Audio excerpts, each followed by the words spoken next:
Free legal advice channel में आप सभी का स्वागत है। वैदिक सेगमेंट में पिछले कुछ एपिसोडों में आपको माननीय हाई कोर्ट के लेटेस्ट जजमेंट के विषय में जानकारी दिया था। उसी क्रम में हम आगे बढ़ते हुए कुछ और लेटेस्ट जजमेंट की जानकारी हम आपको दे रहे हैं। ये आपके लिए, प्रत्येक विधिक व्यवसाय के लिए, प्रत्येक आम नागरिक के लिए ये जानकारी बहुत ही आवश्यक है। इस जानकारी को मित्रों गंभीरता से सुने और इसका भरपूर लाभ उठाएं। ये जानकारी निःशुल्क है, इसमें किसी प्रकार का शुल्क आपको दे नहीं है और ये उपयोगी जानकारी है जिसको आप हमेशा जो है आपके काम आ सकती है। मित्रों, ये जजमेंट दांडिक निर्णय रिपोर्टर का जजमेंट है, इलाहाबाद उच्च न्यायालय का है। ये पराक्रम लिखित अधिनियम 1881 धारा 138 व 141, भारतीय दंड संहिता 1860, 420, 120 का समन का आदेश, कंपनी के निदेशकों के विरुद्ध समन, कंपनी के डायरेक्टरों के विरुद्ध समन 138, 141 के अंतर्गत ये प्रतिनिधित्व दायित्व दांडिक दायित्वों को उन लोगों पर अधिरोपित किया जा सकता है जो आपस में, ये मित्रों है BB Agrawal and others and state UP and others का है, इलाहाबाद उच्च न्यायालय का है। तो ये दांडिक दायित्व उन लोगों पर अधिरोपित किया जा सकता है जो अपराध कारित किए जाने के समय कंपनी के कारोबार के संचालन के लिए प्रभारियों उत्तरदायी थे। प्रतिवाद में अभिकथन यह किया गया कि प्रार्थीगण कंपनी के निदेशक व कंपनी के लिए दायी हैं। समान देश और अभिलेख उपलब्ध सामग्री के आधार पर पारित किया गया। इस आशय पर निष्कर्ष अभिलिखित किया गया कि अधिनियम की धारा 138 के अंतर्गत प्रथम दृष्टया प्रकरण बनता है। धारित किया गया कि समान देश हस्तक्षेप करने की आवश्यकता नहीं है। मित्रों, 138 में चेक बाउंस के मामले में अगर कोई कंपनी या कोई प्राइवेट पर्सन, अगर व्यक्ति चेक का अनादर करता है और चेक बाउंस हो जाती है, ऐसी स्थिति में उसको समन किया जा सकता है और उसको जो भी रकम उसमें बाउंस होगी है उसको बाकायदे हर्जाना सहित उससे वसूला जा सकता है और समन किया जा सकता है। ये माननीय हाईकोर्ट के द्वारा भी निर्धारित किया गया है। ये मित्रों आपके लिए जानकारी होना आवश्यक है। अगला जजमेंट है मित्रों माननीय इलाहाबाद उच्च न्यायालय के माननीय बालकृष्ण नारायण न्यायमूर्ति दिनेश चंद बनाम state of UP and others का है। ये धारा 397 और आईपीसी की धारा 1973 की धारा 397, आईपीसी की धारा 1860 के अंतर्गत 465, 467, 468, 471 प्रतिरक्षण के लिए समन किया जाना, निगरानीकर्ता के विरुद्ध परिवादी प्रकरण के प्रथम प्रश्न यह है कि क्या निगरानी का अभियोजन द्वारा मात्र दुर्भावना के आधार पर अभिखंडित किया जा सकता है। यह स्थापित हो चुका है कि किसी व्यक्ति का अभियोजन की दुर्भावना मात्र के आधार पर अभिखंडित नहीं किया जा सकता है। किसी व्यक्ति को अभियोजन मात्र इस आधार पर अभिखंडित नहीं किया जा सकता है कि प्रकरण किसी के विरुद्ध कार्यलेख अथवा से संबंधित था, चाहे प्रथम दृष्टया अपराध कारित होना नहीं पाया जाता है, जो समन करने के लिए आदेश पारित किया जा सकता है। निगरानी अनुज्ञात की जाए, प्रकरण का निर्देश और प्रति प्रेषित किया गया है, अनुसार समुचित आदेश पारित किया गया है। मित्रों, इलाहाबाद का जजमेंट है ये। इसी क्रम में ये जजमेंट इलाहाबाद उच्च न्यायालय का है, महबूब हसन बनाम मियाँ स्टेट ऑफ यूपी का है। ये बालकों को देख रेख संरक्षण अधिनियम किशोर अधिनियम के संबंध में है। ये धारा 2 का और धारा 20 और ये 482 किशोर का परीक्षण अधिनियम के संबंध में ये निर्णित किया गया है कि प्रार्थी घटना के दिनांक किशोर होना घोषित किया गया है और 1986 के पुराने अधिनियम के अंदर किशोर था। इसका परीक्षण किशोर के परिषद के द्वारा किया जाना था। इसका परीक्षण विनियमित न्यायालय द्वारा नहीं होना था। ये 2000 के अधिनियम की धारा 20 की लागू नहीं होगी जब परीक्षण न्यायालय में यह पाया गया कि घटना दिनांक में किशोर था और उसे प्रकरण की किशोर न्याय परिषद की समझ संदर्भित कर देना चाहिए था। प्रार्थना पत्र अनुज्ञात किया गया और अधीनस्थ न्यायालय को निर्देशित किया गया कि मामले में किशोर न्याय परिषद संदर्भित करे। ये अगला जजमेंट है मित्रों इलाहाबाद उच्च न्यायालय का है, माननीय योगेंद्र कुमार सैंगल व न्यायमूर्ति ज्ञानेंद्र उर्फ ज्ञानी स्टेट ऑफ यूपी का है। ये धारा 302, 120B और 134 के संबंध में निर्णय दिया गया है। जमानत प्रार्थना पत्र के संबंध में इसमें जमानत नामंजूर कर दी गई है। ये अगला जजमेंट है मित्रों स्वापक औसत अधिनियम मन प्रभावी NDPS का है। माननीय सी अग्रवाल न्यायमूर्ति रमजानी बनाम state of UP and other का है ये मामला। इसमें धारा 311 482 अभियोजन साक्षी के जिरह के लिए प्रार्थना पत्र आधार पर बयान के अधिवक्ता को अभियोजन साक्षियों को जिरह नहीं किया गया है। इसमें ये निर्धारित किया गया है कि इसके संबंध में ये प्रार्थना पत्र स्वीकार किया गया, 3000 रुपये हर्जे पे प्रार्थना पत्र इसका स्वीकार किया गया है और जिरह के लिए उसको अवसर दिया गया है। ये है मित्रों।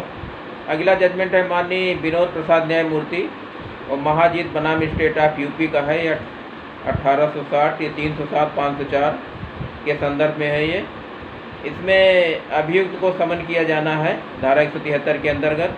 अंतिम आख्या प्रेषित की गई है, विरोध याचिका दाखिल की गई है और विरोध याचिका नामंजूर की गई है। अंतिम आख्या स्वीकार की जाती है। तथा न्यायाधीश के समक्ष निगरानी दाखिल की गई है, निगरानी अनुज्ञात की गई, प्रकरण की प्रक्षेपित किया गया है और अभिलेख प्राप्त करने के वाद में निगरानीकर्ता को समन किया गया है। यह धारित किया गया है कि निगरानीकर्ता समन करने के अभिलेख का पर्याप्त सामग्री थी और समन का आदेश विधि के किसी भी दृष्टि से ग्रस्त नहीं है और निगरानी खारिज कर दी गई है मित्रों। इसमें ये अगला जजमेंट है मित्रों माननीय उच्च न्यायालय का है। माननीय FI रिबेलो और न्यायमूर्ति है माननीय इम्तियाज मुर्तजा न्यायमूर्ति का जजमेंट है ये 302 34 411 के संबंध में ये दिया गया है। 313 कथन न्यायालय का कर्तव्य है अभियुक्त को उसके विरुद्ध मिथ्या साक्ष्य और परिस्थितियों का स्पष्टीकरण देने के लिए अवसर दिया जाना चाहिए। यदि ऐसा अवसर नहीं दिया जाता है तो अभियोजन साक्ष्य को उपलब्ध दोषारोपण का साक्ष्य पर है प्रतिकूल प्रभाव पड़ेगा और दोष सिद्ध अभिलिखित करने के प्रयोजनार्थ भरोसा नहीं किया जा सकता है। प्रस्तुत प्रकरण की परिस्थितिजन्य साक्ष्य के प्रकरण की अपीलकर्ता के विरुद्ध कोई भी प्रत्यक्ष साक्ष्य नहीं है और कथन विरोधाभासी और अपीलकर्ता के साक्ष्य स्पष्ट है। विरुद्ध विद्यमान परिस्थितियों के स्पष्टीकरण देने के अवसर दिया गया है और अपील अनुज्ञात की गई कि अपीलकर्ता दोष मुक्त किया गया है। इसमें मित्रों यह 302 हत्या 2 सिद्ध के प्रकरण में मामलों ये निर्धारित किया जाता है न्यायालय के द्वारा। 313 होता है, 313 डिफेंस को मौका दिया जाता है और सफाई साक्ष्य का अवसर दिया जाता है। पर्याप्त अवसर माननीय न्यायालय द्वारा अभियुक्त को दिया जाना आवश्यक है। अगर उन परिस्थितियों में अगर पर्याप्त अवसर उसको नहीं दिया जाता है तो न्यायालय का ये दोषारोपण सिद्ध होगा और न्यायालय की प्रक्रिया के विपरीत होगा। तो इसलिए इसको दोष मुक्त किया गया है माननीय न्यायालय के द्वारा अवर न्यायालय के द्वारा दोष सिद्ध होने पर। ये इलाहाबाद उच्च न्यायालय का अगला जज में विनोद कुमार गवाह न्यायमूर्ति मोहम्मद नबी स्टेट ऑफ यूपी का है ये किशोर बालकों के संरक्षण अधिनियम के संबंध में है। ये जमानत प्रार्थना पत्र नामंजूर कर दिया गया तो उसी के संबंध में दिया गया है। ये 2000 के अंदर निगरानीकर्ता स्वीकार के जमानत रिहा किया जाता है। इसको हाईकोर्ट गया और हाईकोर्ट जाने पर निगरानीकर्ता द्वारा अपील प्रस्तुत की गई है, अपील खारिज की गई है। और किशोर न्याय अधिनियम धारा 12 को यह आदेशित नहीं करती किशोर न्याय की जमानत पर रिहा करना होगा। प्रकरण के तथ्यों एवं परिस्थितियों को विचार करते हुए किशोर द्वारा दिया गया जमानत प्रार्थना पत्र नामंजूर किया जा सकता है। अगर कोई जमानत ऐसा कुछ दिया जा सकता है तो उसको नामंजूर भी किया जा सकता है। परिस्थितियों के अनुसार माननीय उच्च न्यायालय जो है उस पर कार्रवाई कर सकती है जमानत में। ये अगला जजमेंट है माननीय सी अग्रवाल न्यायमूर्ति का है स्टेट ऑफ एंड अदर्स का है। ये भारतीय दंड संहिता 1807 363 366 376 के संबंध में है और ये 1973 की CRPC की धारा 311 और 482 के अंतर्गत विकरण विज्ञानी के समन करने के लिए प्रार्थना पत्र अभियुक्ति द्वारा लगभग 14 वर्ष थी। अन्वेषण के दौरान अभियुक्ति की चिकित्सा परीक्षा की गई और चिकित्सा विज्ञानी डॉक्टर PK शर्मा के द्वारा उसका एक्सरे लिया गया और डॉक्टर PK शर्मा द्वारा आख्या और नीरा पवार के द्वारा पूरक आख्या दी गई। किशोर आख्या तैयार किया गया। डॉक्टर PK शर्मा महत्वपूर्ण साक्षी हैं और जिसमें कि आरोप पत्र अभियोजन साक्षी के रूप में दर्शाया गया है और यह धारित किया गया कि मुख्य चिकित्सा परीक्षा आख्या से पहले साबित किया गया था और इसलिए अभियोजन को चिकित्सीय की परीक्षा कराना आवश्यक नहीं था। ये जजमेंट दिया गया है माननीय हाईकोर्ट का। अगला जजमेंट है मित्रों इलाहाबाद उच्च न्यायालय का है। ये माननीय AC अग्रवाल न्यायमूर्ति Dharmveer Singh others and state of UP and others का है। इसमें मित्रों ये दांडिक प्रकृति का है। ये भारतीय दंड संहिता 1860 धारा 307 302 दंड प्रक्रिया संहिता की धारा 1973 311 482 जिरह के मामले में इसमें दिया गया है और यह प्रार्थना पत्र परीक्षण न्यायालय द्वारा विधि के अनुसार निस्तारित किया जाएगा। इसमें रिमांड कर दिया गया है। 311 के संबंध में करना था, तो इसमें फिर पुनः उसको रिमांड करके फाइल पत्रावली वापस कर दी गई, पुनः उस पर विचार करें 311 के संबंध में। ये अगले निर्णय रिपोर्टर है, ये दांडिक रिपोर्टर निर्णय है। इसमें मित्रों ये है 349 न्यायालय द्वारा पारित आदेश की अवज्ञा। न्यायालय द्वारा चालानी रिपोर्ट की समन की गई। चालानी रिपोर्ट पहले ARTO के माध्यम से भेजी जा चुकी है। कारण बताओ नोटिस जारी की गई है। निगरानीकर्ता को स्पष्टीकरण दिया गया कि स्पष्टीकरण संतोषजनक नहीं पाया गया है। निगरानीकर्ता संदिग्ध द्वारा 349 के अंतर्गत 7 दिन को साधारण कारावास की सजा भुगतने के लिए दंडादेश किया गया है। निगरानीकर्ता द्वारा दाखिल अपील खारिज कर दी गई है। रिट याचिका दाखिल की गई। यह धारित किया गया है कि निगरानीकर्ता के समग्र न्यायालय की चालानी रिपोर्ट प्रेषित करने के लिए और न्यायालय को व्यक्तिगत रूप से उपस्थित होने के लिए संतोषजनक स्पष्टीकरण दिया है। न्यायालय दंड संहिता के आधार 349 के अंतर निगरानीकर्ता दोषमुक्त एवं दंड सिद्ध करने के लिए न्यायानुगत नहीं थे और निगरानी अनुज्ञात की गई है। ये चालानी के संबंध में दिया गया है। ये जजमेंट उतना महत्वपूर्ण नहीं है मित्रों। इसके संबंध में और लेटेस्ट अभी जजमेंट हम आपको बता रहे हैं। अगला जजमेंट ये है उच्चतम न्यायालय से संबंधित है। उच्चतम न्यायालय की जजमेंट हम आपको डिस्कशन करेंगे अगले एपिसोड में। अभी तो हम आपको माननीय हाई कोर्ट इलाहाबाद उच्च न्यायालय, माननीय लखनऊ ब्रांच हाई कोर्ट के ये जजमेंट जो भी लेटेस्ट जजमेंट आए हैं इसका मैं डिस्क्रिप्शन आपको दे रहा हूँ। ये साइटेशन है, साइटेशन आपके लिए बहुत ज़रूरी है जानकारी होना। अगला जजमेंट है मित्रों इलाहाबाद उच्च न्यायालय का है। ये दंड प्रक्रिया संहिता धारा 1973 की 164, 231, 319 होता है मित्रों। अभियुक्त को तलब करने के लिए 319 प्रार्थना पत्र दिया जाता है। ये प्रोसिक्यूशन डिफेंस दोनों हो सकता है। इसमें भारतीय दंड संहिता 1860 धारा 363, 367, 376 के समन के मामले में प्रार्थना पत्र निजी प्रार्थीगण को प्राथमिकी में किया गया है और अभियुक्ति के कथनों को द्वारा विरोधाभास है। निजी प्रतिपक्षीगण को समन करने के लिए प्रार्थना पत्र नामंजूर किया गया है। प्रकरण के तथ्यों और परिस्थितियों से विचार करते हुए यह धारित किया गया है कि कोई भी अव्यवस्था कारित नहीं की गई है, निगरानी खारिज कर दी गई है। इसमें मित्रों निगरानी इसकी खारिज कर दी गई है और कोई अव्यवस्था नहीं पाई गई है। और इसी क्रम में ये अगले जजमेंट है। ये इलाहाबाद उच्च न्यायालय का है, उत्तराखंड का है। उत्तराखंड उच्च न्यायालय का है। न्यायमूर्ति माननीय प्रफुल्ल सिंह पंत है और स्टेट ऑफ उत्तराखंड का है दांडिक प्रकरण। इसमें मित्रों धारा 482 भारतीय दंड संहिता 1860, 302, 201 और 304 कार्रवाई का अभिखंडन की प्रार्थना पत्र इस आधार पर लिया गया कि अभियुक्त जिसके विरुद्ध अलग से आरोप पत्र दाखिल किया गया है दोष मुक्त कर दिया गया है। प्रश्न यह है कि क्या कोई दांडिक कार्रवाई मात्र इस आधार पर अभिखंडित की जा सकती है कि दूसरा अभियुक्त जिसके विरुद्ध अलग से आरोप पत्र दाखिल किया गया था अभियुक्त दोष मुक्त कर दिया गया है। और यह धारित किया गया है कोई दांडिक कार्रवाई मात्र इस आधार पर अभिखंडित नहीं की जा सकती है। कोई भी अभियुक्त जिसके विरुद्ध अलग से आरोप पत्र दाखिल किया गया है वह दोष मुक्त कर दिया गया है, प्रार्थना पत्र खारिज किया जा सकता है।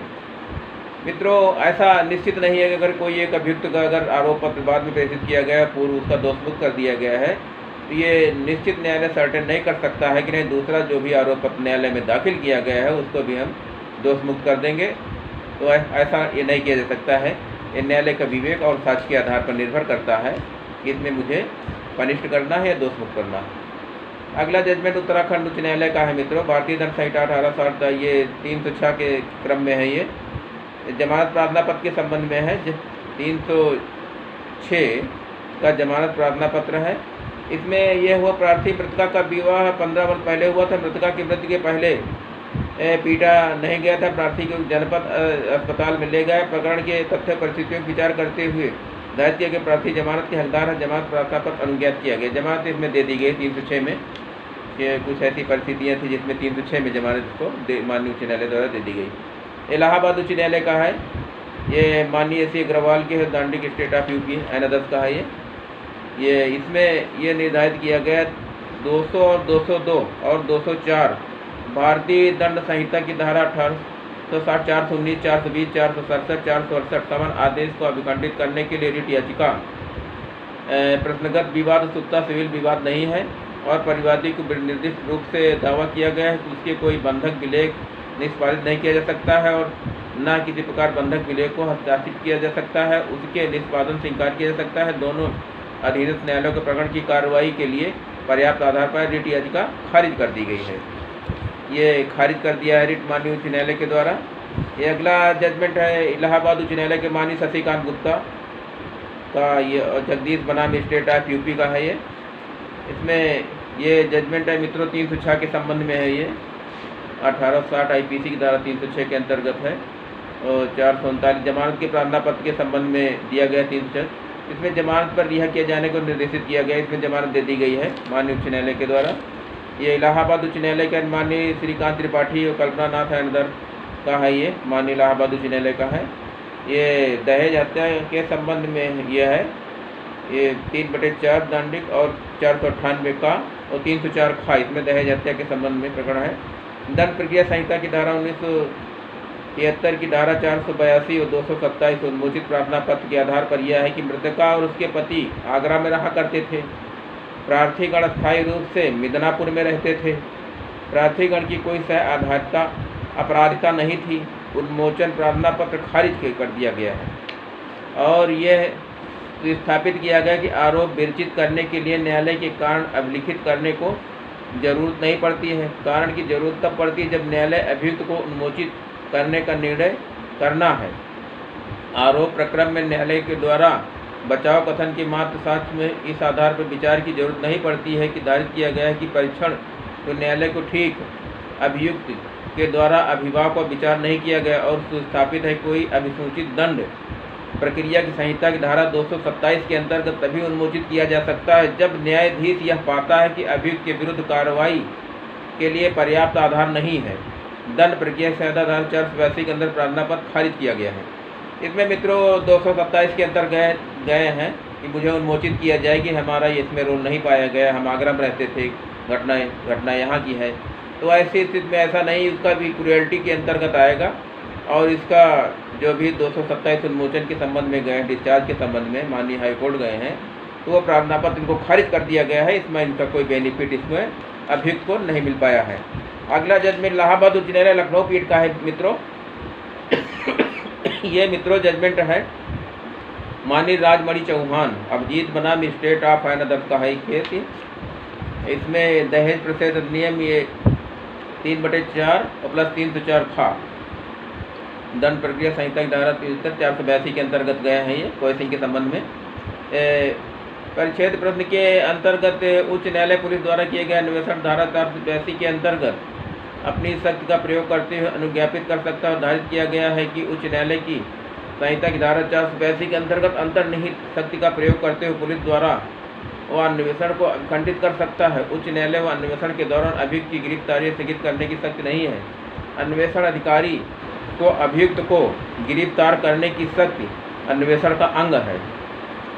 यदि अभियुक्त फरार है और अन्वेषण अधिकारी अभियुक्त गिरफ्तार करने के लिए वारंट ले सकता है और गैर जमानती वारंट जारी करते हुए कार्य हस्तक्षेप करने का आदेश कोई अवैधता नहीं पाई गई है, प्रार्थना पत्र खारिज किया गया है। इसमें मित्रों कोयठी में गए गिरफ्तारी के संबंध में 304 खा के संबंध में दहेज हत्या के ये गिरफ्तार मुझे न किया जाए है, मुझे ऐसा दोष नहीं पाया गया है। तो इसमें ऐसा कुछ नहीं है। अगर अन्वेषण अधिकारी पाता कि नहीं गिरफ्तारी आवश्यक है तो गिरफ्तार करना उसे अनिवार्य है। अगला जजमेंट मित्रों इसी क्रम में है। ये हाई कोर्ट लखनऊ पीठ का जजमेंट था। ये अगला जजमेंट है मित्रों ये इलाहाबाद उच्च न्यायालय का है, माननीय अमर शरण का है, माननीय न्यायमूर्ति मुजिद का है। ये अवमानना के संबंध में है। ये दांडिक अवमानना न्यायालय का स्वप्रेरणा की कार्रवाई। इसमें दांडिक अवमानना स्वप्रेरणा की कार्रवाई शुरू करने के लिए प्रार्थना पत्र दिया गया है। कथन किया गया है कि DK Basu state of Bengal 2001 और SCC 912 के प्रकरण में सम्मिलित न्यायालय को आदेश की अवज्ञा की गई है। प्रार्थना पत्र में कोई निर्दिष्ट कथन नहीं किया गया है। DK बसु के प्रकरण के निर्देश किसी भाग और उसकी किसी रीत की अवज्ञा की गई है। धारित किया गया कि दांडिक अवमानना की कार्रवाई प्रारंभ करने के लिए कोई प्रकरण नहीं बनता है। प्रार्थना पत्र खारिज किया गया है।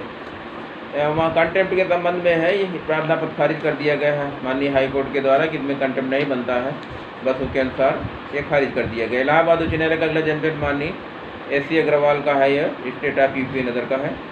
ये भारतीय दंड संहिता 1860 147 147 1302 दंड उपनिरीक्षक उप निरीक्षक को साक्षी के रूप में समन किए जाने के लिए प्रार्थना पत्र। दंड प्रक्रिया संहिता की धारा 311 का उद्देश्य न्यायालयकर्ता परीक्षण न्यायालय द्वारा प्रार्थना पत्र खारिज किया गया है। उच्च न्यायालय द्वारा समक्ष निगरानी दाखिल की गई है। धारित किया गया है कि न्यायालय के कर्तव्य व साक्षियों और परीक्षा जिन्हें प्रज्ञा के बीच न्याय करने के लिए पूर्ण रूप से आवश्यक समझता सभी विधिपूर्ण साधनों के सत्य पहुंचना न्यायालय की कर्तव्य होता है और साक्षियों की परीक्षा साधनों की एक है। और धारित किया गया उप निरीक्षक और साक्ष्य बिल्कुल प्रासंगिक नहीं, प्रार्थना पत्र निरस्त किया गया और निगरानी खारिज कर दी गई है। माननीय उच्च न्यायालय के द्वारा ये भी निगरानी खारिज कर दी गई है।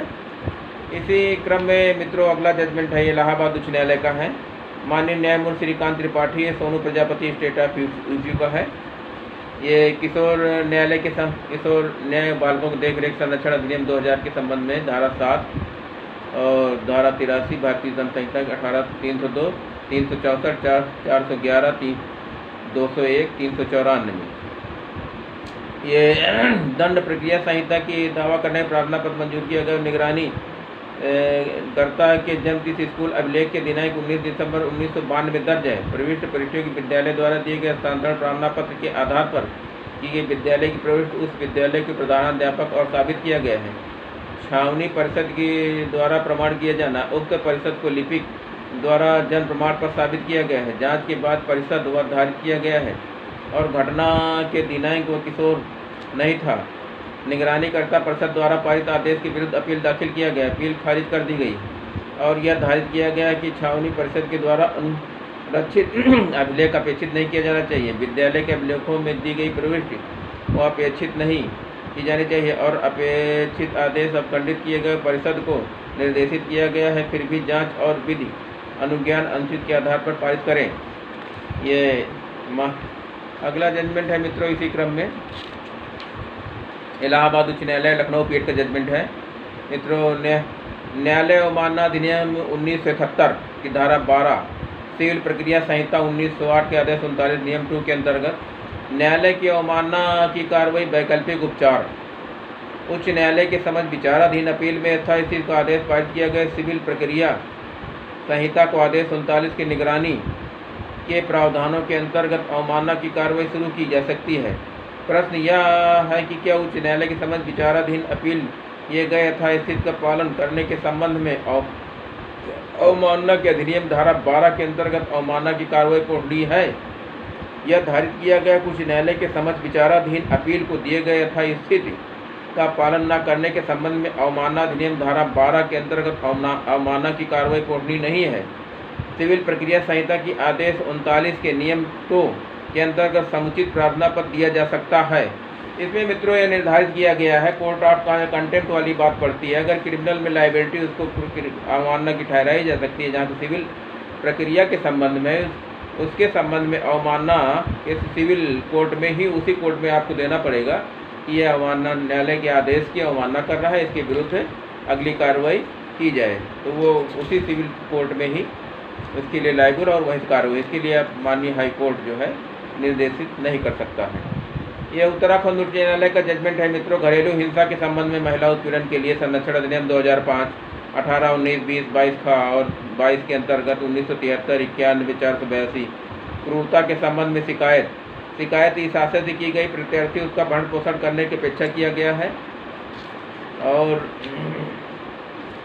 ये इस पर आशय का प्रार्थना पत्र दिया गया कि याची बैंक का खाता विचार दाखिल करने का निर्देशित दिया जाए और यह आदेश दंड प्रक्रिया संहिता की धारा 482 के अंतर्गत चुनौती दी गई कि धारित किया गया कि मामला अनुश्रवण अनुतोष और संबंधित है। इस प्रकार अधीनस्थ न्यायालय द्वारा दिया गया निर्देश अवैध नहीं है और प्रार्थना पत्र खारिज कर दिया गया। उसको माननीय हाई कोर्ट के द्वारा कोई रेमडी नहीं मिल पाई है। इलाहाबाद उच्च न्यायालय लखनऊ पीठ का जजमेंट है ये मित्रों। भारतीय साक्ष्य अधिनियम 1872 धारा 165 दंड प्रक्रिया संहिता धारा 1973 311 साक्षी को समन करना न्यायालय का कर्तव्य है। दंड प्रक्रिया संहिता धारा 311 के परिप्रेक्ष्य में है। PW 10 के संबंध में इसको तलब करने के लिए आवाज़ रिकॉर्ड करें और उसका फोटोग्राफ लें तथा उसका नमूना किसी प्रयोगशाला से जांच के लिए भेजें। कुछ ऐसी चीज़ें हैं जो वीडियोग्राफी बनाई जाती है, उसके लिए अगर कोई एप्लीकेशन दे तो उसे न्यायालय में कि नहीं ठीक ये रिकॉर्ड किया जाए और उसकी कार्रवाई की जाए फोटोग्राफी की, तो वो न्यायालय उसके लिए बाध्य है और न्यायालय उस पर कार्रवाई करेगा। ये माननीय उच्च न्यायालय के द्वारा निर्देशित किया गया है। इसके संबंध में न्यायालय नहीं रोक सकता है कि नहीं ठीक इसकी हम कार्रवाई नहीं करेंगे। अगर जो रिकॉर्ड में है, साक्ष्य विटनेस में फोटोग्राफी है, वीडियो है, उसको अगर कोई प्रार्थना पत्र देता है कि नहीं इसकी संज्ञान लिया जाए, इस पर कार्रवाई की जाए, है तो उस पर जो है न्यायालय को त्वरित कार्रवाई करना नियोजित है। ये अगला जजमेंट इलाहाबाद उच्च न्यायालय का है। माननीय विनीत शरण, माननीय सुरेंद्र सिंह, ये मुशर्रफ बनाम स्टेट अनदर का है, उत्तर प्रदेश। ये गुंडा निवारण अधिनियम 1970 धारा 3 का है। ये थाने में रिपोर्ट करने की शर्त अधिरोपण को याची के कारण बताओ नोटिस जारी किया गया है। याची द्वारा जवाब में साक्ष्य दाखिल किया गया है। जवाब में साक्ष्य विचारण करने के बाद निष्कर्ष अभिलिखित किया गया कि और याची को गुंडा नहीं है। इस शर्त पर अधिरोपित किया गया कि याची अगले 6 माह तक थाने के प्रत्येक 15 दिन में रिपोर्ट करेगा। जब इस आशय का निष्कर्ष अभिलिखित कर दिया गया कि याची गुंडा नहीं है तो ऐसे शर्त अधिरोपित नहीं की जा सकती है। याचिका अनुज्ञात की गई है और शर्त अभिखंडित की गई है। ये गुंडा के संबंध में निर्णय दिया गया है तो अभिखंडित कर दी गई है। ये इलाहाबाद उच्च न्यायालय का अगला जजमेंट है मित्रों।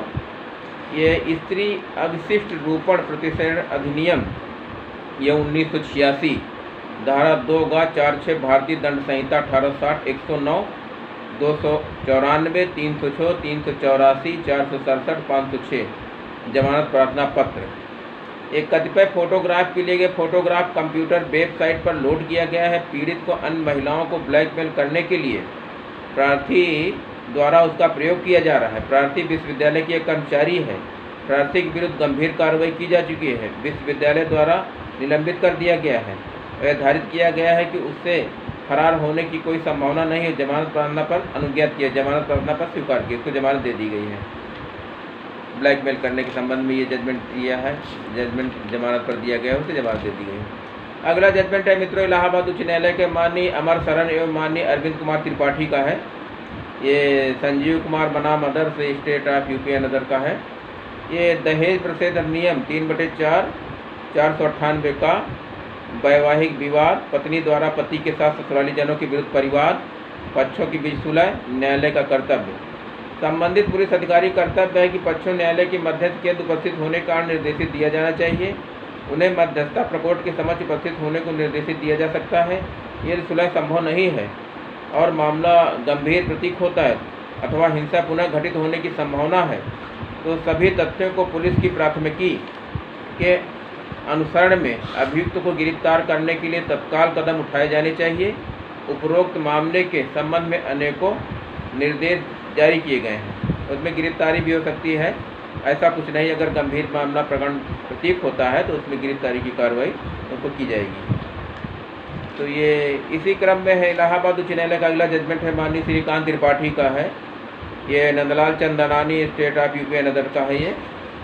ये मित्रों ये जजमेंट है। ये धारा 186(3) 482 परिवादी प्रकरण दंड प्रक्रिया संहिता की धारा 156(3) के अंतर्गत प्रार्थना पत्र परिवाद माना गया है। प्रश्न यह है कि क्या दंड प्रक्रिया संहिता की धारा 156(3) के अंतर्गत दाखिल प्रार्थना पत्र को परिवाद माना जा सकता है। धारित किया गया कि दंड प्रक्रिया संहिता की धारा 156(3) के अंतर्गत दिया गया प्रार्थना पत्र परिवाद माना जा सकता है। अपेक्षित आदेश से कोई भी अवैधता नहीं है और प्रार्थना पत्र निस्तारित किया गया। ये इलाहाबाद उच्च न्यायालय का जजमेंट है। माननीय S Agrawal state another state of another का जजमेंट है। ये इसमें मित्रों भारतीय दंड संहिता 1807, 307, 323, 384, 506 और 147 ये दंड प्रक्रिया 482 की आख्या प्रेषित की गई कि विरोध याचिका दाखिल की गई है। अंतिम आख्या निरस्त की गई है। संज्ञान लिया गया, प्रार्थीगण को समन किया गया। साक्षियों द्वारा दिए गए शपथ पत्रों के आधार पर संज्ञान लिया गया है और यह धारित किया गया कि साक्षियों को दिए गए शपथ पत्रों के आधार पर संज्ञान लिया जा सकता है। प्रार्थना पत्र अनुज्ञात किया गया और मामला निर्देशित के समझ प्रेषित किया गया है और उसका विनिश्चित किया जाना चाहिए।